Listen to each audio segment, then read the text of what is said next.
ఏ మనిషి పరిపూర్ణుడు కాదు. ప్రతి మనిషిలోనూ లోపం ఉంటుంది, ప్రతి మనిషిలోనూ గుణాలు ఉంటాయి.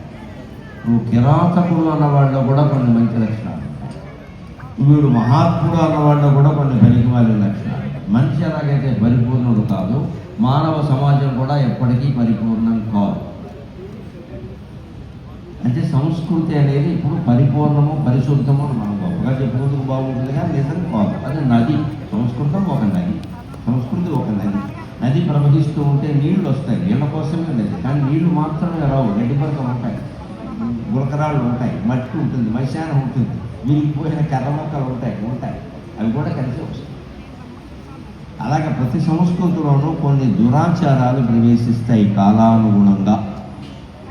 అలా మన సంస్కృతిలో ప్రవేశించిన ఒక దురాచారం కొన్ని వర్గాల్లో బాగా పాతుకుపోయింది. వితంతువుల్ని అవమానించడం. వాళ్ళు శకునానికి కూడా పనికిరారు, వంటకి పనికొస్తారు, వడ్డానికి పనికిరారు. చాలా విచిత్రమైన విషయం. వంట వాళ్ళు చెయ్యాలి, ఎందుకంటే ఖాళీగా ఉంటారు కదా, అందుకని చాకరీకి పనికొస్తారు. వడ్డన చేసేసరికి మాత్రం వితంతు వడ్డించింది. సతంతు వడ్డించిన వితంతు వడ్డించిన గారి మొక్కల్లోనూ అప్పాల్లోనూ రుచిలో తేడా ఏమి. వంటకెందుకు పనికొచ్చారో మన అవసరం. అందుకని నేను చాలా స్పష్టంగా చెబుతాను, మానవ సంబంధాల్లో ప్రేమ అనేది ఉండదమ్మా. అవసరాలే ఉంటాయి, పూర్తిగా అవసరాలే ఉంటాయి. ఏ ప్రేమని నమ్మద్దు, ఏ బంధానికి కట్టుబడి ఉండద్దు, ఏది శాశ్వతమని అనుకోవద్దు. ఇది చాలా పెద్ద మోసం ఈ బంధం. సంసార బంధము అంతే, సామాజిక బంధము అంతే. శరీరమే పెద్ద మోసం. శరీరాన్ని బట్టి ఏర్పడిన బంధాలు నిజం ఎలా అవుతాయి? అజ్ఞానం. మట్టితో చేసిన బొమ్మ మట్టి లక్షణాలతోనే ఉంటుంది. మిథ్యా శరీరంతో ఏర్పడిన బంధాలన్నీ మిథ్యగానే ఉంటాయి. సత్యం ఎలా అవుతుంది? భగవద్బంధం ఒక్కటే సత్యం, భగవద్బంధం ఒక్కటే శాశ్వతం. అది ఆత్మబంధం. దానికి శరీరంతో నిమిత్తం లేదు. అంచేతన శారీరక బంధాలు వేటిని నమ్మకూడదు. అడ్డగోలు చాకరీలు చేయించుకున్నారు వితంతువుల చేత. మా ఇళ్లలో మేము చూసాం. తద్దినం వంటలకు పనికొస్తారు, వడ్డించడానికి పనికిరారు, 4 ముక్కలు తినడానికి పనికిరారు. ఒంటిపూట తినాలి, నేల మీద పడుకోవాలి. ఆవిడ చేసిన పాపం ఏమిటో అర్థం కాదు. భర్తను ఏమైనా చంపేసిందే. భర్తను మోసాలు చేసిన వాళ్ళని, భార్యని మోసాలు చేసిన వాళ్ళని, పిల్లల్ని మోసాలు చేసిన వాళ్ళని వేదిక మీద గౌరవిస్తున్నాం దండలేసి. వారి వ్యక్తిగత జీవితాలు మనకెందుకు? మరి వాడు వితంతుత్వం కూడా వ్యక్తిగత జీవితమే కదా, నీకెందుకు ఆ విషయం? అది కావాలి మనకి. పుణ్యస్త్రీ అంటే ఏమర్థం చెబుతారంటే నేను ఎప్పటికీ ఆశ్చర్యపోతా. భర్త బతుకున్నవాడు, ఎంత తప్పుడు మాట ఇంకోటి ఉండదు. పుణ్యస్త్రీ అంటే సత్ప్రవర్తన కలిగిన స్త్రీ. పుణ్యపురుషుడు అంటే ఏం చెబుతారంటే పెళ్ళాం బతుకున్నవాడని చెబుతున్నాడా? మగాడికో రోజు ఆడదానికో రోజు ఉంటుందా? పుణ్యపురుషుడు అంటే ధర్మకార్యాలు చేసిన వాడా? పుణ్యస్త్రీ అంటే మొగుడు బతుకున్నది. ఈ లెక్క ఏమిటి ఇక్కడ? మొగుడు బతుకుంటే చాలా, ఎలాంటిదైనా పర్వాలేదా? పుణ్య స్త్రీ అన్నా, పుణ్య పురుషుడు అన్నా సత్ప్రవర్తన కలిగిన స్త్రీ, సత్ప్రవర్తన కలిగి ఎవరి కోసం ఏడుస్తూ కూర్చోలేం కదా. శంకరాచార్యుని గౌరవించడం అంటే ఆయన సాహిత్యం చదువుకోవడం. అందుకని ఆయన గురించి ఏడుస్తూ కూర్చుంటామా? అది కోరుకున్నాడు ఆయన. మనుషుల్ని గౌరవించడం అంటే వారి ఆశయాలను గౌరవించాలి. వారు ఉంటే ఒకలాగా, లేకపోతే ఒకలాగా ప్రవర్తిస్తారా? ఇదేం విచిత్రం. ఇవన్నీ సంస్కృతిలో నదీ ప్రవాహంలో వచ్చే గులకరాళ్ళులాగా, మట్టిలాగా, మన్ను మశానంలాగా ఏర్పడిన దురాచారం. మనకు కావలసింది నీరు, మట్టి కాదు, గులకరాళ్ళు కాదు, గడ్డి పరకలు. అంటే మంచినే మనం స్వీకరించాలి, ఏ ఆచారాల్లో అయినా సరే. నేను స్పష్టంగా చెప్తున్నా, వితంతువు వల్ల ఏ అశుభమో రాదు. నేను కట్టిన 3 ఏళ్ళకి 30 ఏళ్ళుగా వితంతువుగా ఉన్న మా అమ్మ చేతే కొబ్బరికాయ కొట్టించా. నేను హాయిగా ఆనందంగా ఉంటాను. ఎప్పుడో మా నాన్నగారు 83లో పోయారు, 98లో నేను ఇల్లు కొన్నా. అది ఆవిడే ప్రారంభించింది. ఏ ఇల్లు కొన్నా ఆవిడే ప్రారంభించింది. అప్పుడు అప్పుడు శంకించేది ఎవరైనా నేను చూసుకుంటానమ్మా, నీకు ఎందుకు నువ్వు కొట్టాను. 3 ఏళ్ళకి కొబ్బరికాయలు ఆవిడే కొట్టిందమ్మా, సుఖంగా ఉన్నాను, ఏం ఇబ్బంది. ఈ పిచ్చి నమ్మకాలు వదిలి. కొబ్బరికాయ కొట్టడానికి ఒక అర్హత, అది నైతికత మించి ఉండాలండి. జనాన్ని మోసం చేసిన వాడి చేత కొబ్బరికాయ కొట్టించడం, భర్తను మోసం చేసిన వాళ్ళ చేత, భార్యను మోసం చేసిన వాళ్ళ చేత కొబ్బరికాయ కొట్టించండి. భర్త లేని వాళ్ళ చేతను, భార్య లేని వాళ్ళ చేత, అది మనకెందుకండి? ఉంటే ఉంటారు, లేకపోతారు. ఈ భౌతికత్వానికి ఇచ్చిన ప్రాధాన్యం మనం నైతికత్వానికి ఇవ్వకపోవడం వల్లే జాతి నాశనం. అది భౌతిక సంప్రదాయం. వారికి పిల్లలు ఉన్నారా లేదా, వారికి భర్త నీకెందుకు? లోకమంతా చింతగా మారిపోతే మనిషిని కాపాడగలిగింది రెండే అంకాలు. ఒకటి కన్న తల్లి ఒడి, రెండోది జగన్మాత ఒడి. ఇంకో ఒడి లేదండి మనకి. మిమ్మల్ని ఓదార్చగలిగింది మీ అమ్మగారు, మీ నాన్నగారు, లేకపోతే శంకరాచార్య, ఇంకెవరు లేరు ఇక్కడ. ఆ సాహిత్యం చదువుకుంటే ఓదార్పు దొరుకుతుంది. మనం ఇప్పుడు ఎలా చూస్తున్నారో చూస్తున్నాం. ఇప్పుడు ఎలా చూస్తున్నారు 8వ శతాబ్దంలో దారుణం బయటికి రావడానికి వీల్లేదు. ఇప్పటికీ మన కాలంలో కొనసాగుతున్న దురాచారం. భర్త పోయిన తర్వాత ఏడాది కాలం పాటు ఆవిడ బయటికి వెళ్ళడానికి వీళ్ళ మగాండాలో ఉంచారా? ఇప్పుడు 12వ రోజున వెళ్ళిపోతాడు. వీలైతే పెళ్లి కూడా చేసుకో. మరి మగాడికి లేదు, ఆడదానికైతే చూస్తున్నాడు. నిబంధన ఇవన్నీ ఏర్పడిన దురాచారాలమ్మా. పెత్తనం కొద్దీ ఏర్పడ్డాయి. వీటిని ఛేదించవలసిందే. ఎరికిపోయేట నరసింహారావు బ్రతుకున్నంత వరకు సంఘ సంస్కరణ గురించే మాట్లాడు. నేను కేవలం మా అమ్మ నన్ను దేవుడి గురించే కాదు, దేశం గురించి కూడా మాట్లాడమని చెప్పిందమ్మ. సమాజం అంతా కుళ్ళిపోతూ ఉంటే ఆ కుళ్ళు మన ఇంట్లో కూడా కనిపిస్తూ ఉంటే మనం ఏమీ పట్టించుకోకుండా బతికేస్తాం. పొట్టెట్టేసి బాగా ప్రాచీనాచారం ఏంటంటే దురాచారం అయినప్పుడు ఖండించాల్సి. ఎంత ప్రాచీనమైన సరే, ప్రాచీనం కదా అని చదవబెట్టేసిన మంచం ఇంట్లో పెట్టుకుంటామో మనకు కూడా చదవబెట్టేస్తుంది. భోగిమంటల్లో వాడతాం. ఇదేనా అంటే ఈ తంతులు తర్పణాలు ఇవి తల్లి మనస్సుని మార్చలేవు. మనకి ఓదార్చేటువంటి అంకం తల్లి ఒడి, రెండవది భగవంతుడి యొక్క ఒడి. ఆ భగవంతుడి ఒడి గురించి ఇక్కడ చెప్పుకుంటాం. శంకరాచార్య కూడా ఈ దుఃఖాన్ని ఎదుర్కొన్నారు. ఆయన అక్కడి పండితుల్ని ఎదిరించి తల్లికి కర్మకాండ చేసి తానే స్వయంగా చేసి, మామూలుగా ఉండే ఆచారాలు విశేషాచారాలు ఉంటాయి. నేను ఒక్కడనే కొడుకుని, వేరే ఎవరూ లేరు, వేరే ఎలా అప్పగిస్తాను నా తల్లిని, నేనే చేస్తాను, నాకు ఏ దుర్గతైనా కలగని నాకు అనవసరం అని ఎవ్వరూ శవాన్ని మొయ్యడానికి కూడా సహకరించకపోతే ఇంటి వెనకాల దహనం చేశారు. ఆయన ఇంటి వెనకాల. అందుకే ఇప్పటికీ కారడి గ్రామాన్ని ఆయన శపించాడు. ఈ గ్రామంలో ఎవరి పోయినా మీ ఇంటి వెనకాలే దహనం చేస్తారు, మీకు శ్మశానం ఉండదు అన్నాడు. ఇప్పటికీ కేరళలో కారడి గ్రామాల్లో శవదహనాలు శవఖననాలు ఇంటి వెనకాలే జరుగుతాయి. ఆచార్య స్వామి వాక్కు అంత గొప్పది. అనుగ్రహం వచ్చినా గొప్పది, ఆగ్రహం వచ్చినా గొప్పది. మనం ఆయన ఆగ్రహాన్ని ఎప్పుడు తల్లి చూడకూడదు, అనుగ్రహాన్నే కోరుకోవాలి. అటువంటి వారు అనుగ్రహం మనకు కలగాలంటే ముందు పక్కన ఉన్న మనిషిని గౌరవించాలి. ప్రపంచాన్ని అంతా పక్కనే.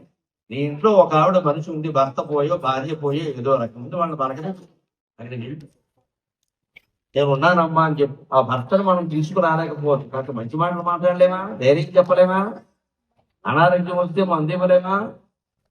పెద్ద ఆవిడ కదా, 70 ఏళ్ళు ఉన్నాయి, 80 ఏళ్ళు ఉన్నాయి, ఉన్న భర్త పోయాడు, ఏమైపోతుంది ఆవిడ? వాళ్ళని జాగ్రత్తగా చూసుకుంటే మొత్తం శంకర సాహిత్యం ఉంటే మనకు అర్థమైనట్టే, ఆచరణలో పెట్టినట్టే. ఇంకేమంటారు? ఇంట్లో ఏమీ మారినప్పుడు దురాచారాల్లో ఉంటే సాహిత్యం ఎందుకంటే పని. ఈ రోజు ఇంకొకటి మనం చెప్పుకోవలసింది, ఇవాళ బసవేశ్వర జయంతి, మహానుభావుడైన పుట్టినరోజు. మనం ఏ శివుని గురించి మాట్లాడుకుంటున్నామో ఆ శివునికి పరమ భక్తుడు, సాక్షాత్ నందీశ్వర స్వరూపంగా భావించిన వాడు, సమాజ సంస్కర్త. నేను అందుకే ఆయన గురించి కూడా చెప్తున్నాను. ఆ సంస్కరణ కోసం ఈ బస్సు. కుల భేదం లేదు, స్త్రీ పురుష భేదం లేదు, అందరూ భగవదర్చన సమానంగా చేయొచ్చు అని యావత్ కర్ణాటక ప్రాంతం అంతా పరిచయం చేసి వీరశైవాన్ని స్థాపించిన మహానుభావుడు బసవేశ్వరుడు. ఆయన జయంతి అది కూడా మనం గుర్తులో పెట్టుకోవాలి. బసవేశ్వరుడు సంతోషించేటువంటి స్తోత్రం మనం చెప్పుకుంటున్నాం. యథావిధిగా శంకరాచార్యకి నమస్కారం చేసి మనం రంగ ప్రవేశం చేద్దాం. ప్రస్థానత్రయ భాష్యలేఖనమునన్ ప్రాణంబులన్ పెట్టే. శంకరాచార్య స్వామి జీవితం గురించి 32 పద్యాలు రాసినప్పుడు ఆయన చేసిన పాండిత్య కృషి గురించి చెప్పినటువంటి పద్యం. ప్రస్థానత్రయ భాష్యలేఖనమునన్ ప్రాణంబులన్ పెట్టే, స్వీయ స్థానమును చూపెనెల్లరకు మాయావాద సిద్ధాంతి. స్వీయ స్థానమును చూపెనెల్లరకు మాయావాద సిద్ధాంతి. ఆస్థానంబున వెలుగు పండితులలో అజ్ఞానముంద్రుంచగా, ఆస్థానంబున వెలుగు పండితులలో అజ్ఞానముంద్రుంచగా, స్థానంబనరించే భారతమును స్థానంబనరించ భారతమును ఆపాదోధి కాశ్మీరమును. మనం వెళ్ళడానికి భయపడుతున్న కాశ్మీరానికి శంకరాచార్య 8వ శతాబ్దంలో వెళ్ళారు. ఆలి నడకన వెళ్ళారు. ఇక్కడ సర్వజ్ఞ పీఠం ఉన్నది, సరస్వతి ఆలయం ఉంది. ఇప్పటికీ కాశ్మీర్ అంటే అది హిందువులది, ఏ మతం వాళ్ళది కాదు. వాళ్ళంతా నిందగాక మొన్న వచ్చిన వాళ్ళు మాదనడానికి వాడేవాడండి. మనది లోకు అయిపోయాం, మనం లోకు అయిపోయాం. అన్ని మతాల్లో లోకు ఏదంటే హిందూ మతం లోకు, అన్ని భాషల్లో లోకు ఏదంటే మన తెలుగు భాష లోకు. మన ఇతర భాషలన్నింటినీ నెత్తి మీద తిట్టుకుంటాం, బొళ్ళల్లో చదువుతాం, బళ్ళల్లో చదువుతాం, అన్ని చోట్ల తెలుగు ఎక్కడా మాట్లాడదు. దేవుడికి దండం పెట్టాలన్నా దేవుడా నన్ను కాపాడు అంట, మా అమ్మ బాగి అంటాడు. వాడికి అర్థం కాదు, వీడికి అర్థం. మరి అదేదో సంస్కృతంలో ఏడిచినా పర్వాలేదు, వేరే భాషలు కూడా వచ్చి పెత్తనం చేస్తున్నాయి కదా. గమనించండి, తెలుగు వాళ్ళలాగా ఆత్మాభిమానంతో బతకండి. తల్లి ఒడిలో, గుడిలో, బడిలో వినపడవలసింది తెలుగు తప్ప మరొక భాష కాదు. ఆ భాషను కలుగుతుంది. మన మనం ఏడపడానికి వేరే భాషలు ఎందుకండి? భగవంతుడు కూడా తెలుగు వచ్చి ఉండవు, మీకు తెలుసో రాదు చెబుతాను. దేవుడికి తెలుగు వచ్చు, మన పిల్లలకి రాదు, కానీ దేవుడికి వచ్చు. తెలుగుని మనం కాపాడుకోవాలి. మనం ఏడిపోతే దేవుడి దగ్గర తెలుగులో ఏడవచ్చు కదా. దీనికి సంస్కృతం దేనికి మళ్ళీ ఇతర.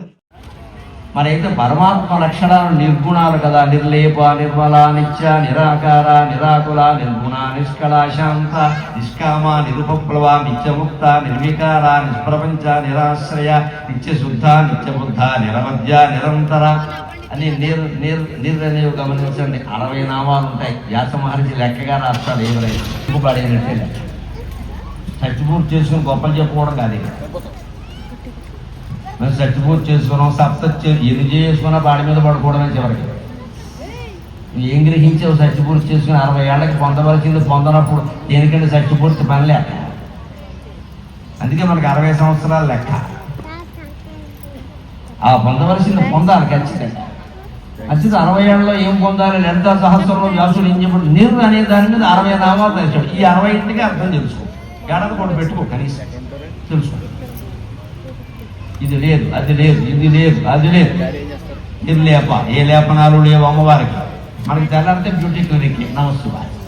ఓ చేతిలో లలితా సహస్రం, ఓ చేతిలో బ్యూటీ క్లినిక్. అదేనా వదిలేయాలి, ఇదేనా వదిలేయాలి. మన శరీరం మీద మనకి ఎంత శ్రద్ధో మళ్ళీ దేవుడు కావాలి. దేనికంటే నీ శరీరాన్ని కాపాడాలి, మూడు శరీరం. అర్థమైతే ఇలాగే ఉంటుంది, అర్థం కాకపోతే ఒట్టి పారాయణ మిగులుతాయి. అర్థం లేని చదువు అర్థమో అంచేత నీ అంటే లేదు లేదు లేదు లేదు. ఈ జగత్తు మొత్తం భగవత్ స్వరూపం అయితే భగవంతుడు నిర్గుణుడు, జగత్తు సగుణం. జగత్తులో అన్ని గుణాలు ఉన్నాయి, భగవంతుడికి రూపం లేదు. అబ్బాయి అని చెప్పి నాకు స్ఫురణానామ పుమాన్ రూప. మనకు బుర్రలో ఏదైనా స్ఫురించింది అద్భుతమైన విషయం అంటే అది మన ప్రజ్ఞ కాదమ్మా, భగవంతుడి ప్రజ్ఞ. భగవంతుడి అది ఎవరి ద్వారా లోకంలోకి వెళ్ళాలో వాడికి స్ఫురించేలా చేస్తారు. వాళ్ళే శాస్త్రజ్ఞులు, వాళ్ళే మేధావులు, వాళ్ళే పని. వాడికి ఎందుకు స్ఫురించింది? వాడు అదృష్టవంతుడు, వాడు ఆరాధన చేస్తున్నాడు, భగవంతుడు వాడిని ఆరాధించాడు. వాగ్వాదిని వామకేశి మణిమండల వాసిని లలితా సహస్రంలో ఉంటుంది కదా. వాగ్వాదిని, ఏమిటి వాగ్వాదిని? తన గురించి వాదించే భక్తుడికి అవసరమైన మెటీరియల్ అంతా అందిస్తుంది అమ్మవారు. అది వాగ్వాదిని అంటే. అది వాడికి అందిస్తుంది. ఎవరికి తోసిన విషయాలు వాడికి తోస్తాయి, ఎందుకంటే వెనకాల ఎవడు చేస్తుంది ఈ పని, మంద కాదు ఇక్కడ. అది వాగ్వాదిని. పట్టభాస్కర వ్యాఖ్యానాల్లో భాస్కరాచార్యులు అదే రాస్తారు వ్యాఖ్యానం. వాగ్వాదిని అంటే ఇది అబ్బాయి నీ ప్రజ్ఞ కాదు. నాకు ఎప్పుడైనా కొత్త విషయాలు చూస్తే అప్పుడు నేను అదే అనుకుంటా, అహంకారం పెరగకుండా అమ్మయ్య ఇది అమ్మవారు సూచన చేసిందిరా, సంతోషం, నమస్కారం. మన ద్వారా పెడుతుంది లోకం, మన ద్వారా పెడుతుంది లోకంలోకి వెళ్ళని ద్వారా అంటే మనం కొరియర్ బాయ్, వయో మీడియా మనకు అనవసరం. కానీ కీర్తి మనకే వస్తుందిగా, ఆవిడ కావాలేమిటి ఇదంతా వచ్చేది వస్తూనే ఉంది కదా. అంచేత మాయావాదాన్ని చెప్పాడు ఆయన. కనిపిస్తున్నది మాయ, ఏదైనా మాయే. వేడ మాట్లాడిన మనిషి వేడ మాట్లాడినట్టుగా రేపు మాట్లాడలేదండి. 10 ఏళ్ళు వచ్చే వరకు కొడుకు తండ్రికి భయపడుతున్నాడు. మాయో కాదు ఆలోచించండి, సంసారం ఆలోచించుకుంటే అర్థమైంది. 10 ఏళ్ళు వచ్చే వరకు ఎవరంటే మా డాడీ ఒప్పుకోడు, మా మమ్మీ ఒప్పుకోదు, మా డాడీ ఒప్పుకోడు అంటున్నాడు. వీడికి 20 ఏళ్ళు వచ్చాక ఈ తండ్రి కొడుకు భయపడుతున్నాడు. ఇదే మాయా. రిటైర్ అయ్యాక కొడుకు ఇంట్లో కోడలు ఇంట్లో ఉంటారు. కోడలు చెప్తే అత్తగారు వినాలి, చచ్చినట్టు వినాల్సిందే. ఇప్పుడు నేను పేపర్లో చూపించాడు, కోడల వేధింపులు తట్టుకోలేక అత్తగారు ఆత్మహత్య. సరికొత్త వార్త. ఇదివరకు యాంటీగా వినేవాళ్ళం. అత్తారింటి ఆడళ్ళు తట్టుకోలేక కోడళ్ళ ఆత్మహత్య వినేవాళ్ళు. ఇప్పుడు అది పోయి ఇప్పుడు అత్తగారు ఆత్మహత్య. ఇది మాయ. నువ్వు నమ్ముకున్న ఏ బంధమైనా మాయే, నువ్వు నమ్ముకున్న ఏ ప్రేమైనా మాయే. అసలు నీ శరీరం నువ్వు అనుకోవడం పెద్ద మాయ. అది వదిలేస్తే కానీ ఇది అర్థం. మరి మాయ ఎలా అవుతుంది? సిద్ధాంతం అది ప్రతి విషయంలో రుజువు అవుతుంది. గురువుల కంటే గొప్పవాళ్ళైన శిష్యులు చాలామంది ఉన్నారండి. గురువులు చేయలేని పనులు శిష్యులు చేశారు. ఈయన గురువు గారు ఈయన మించిన పని ఏం చేయలేదు, ఈయనకు ఉపదేశం చేశాడు. మరి గురువును మించిన శిష్యులు తయారవడం మాయా, అమ్మవారి మాయ. ఆయనకు యోగం ఉంది, అయ్యాడు. ఇది ప్రపంచ స్వరూపాన్ని అర్థం చేసుకుంటే మాయ అర్థం అవుతుంది. మాయ అంటే ఏమిటని వివేకానందుని అడిగారు. ఈ ప్రపంచ స్వరూపాన్ని యథాతథంగా తెలియజేయడానికి ఒక్కటే మాట ఉంది, అది మాయా అని.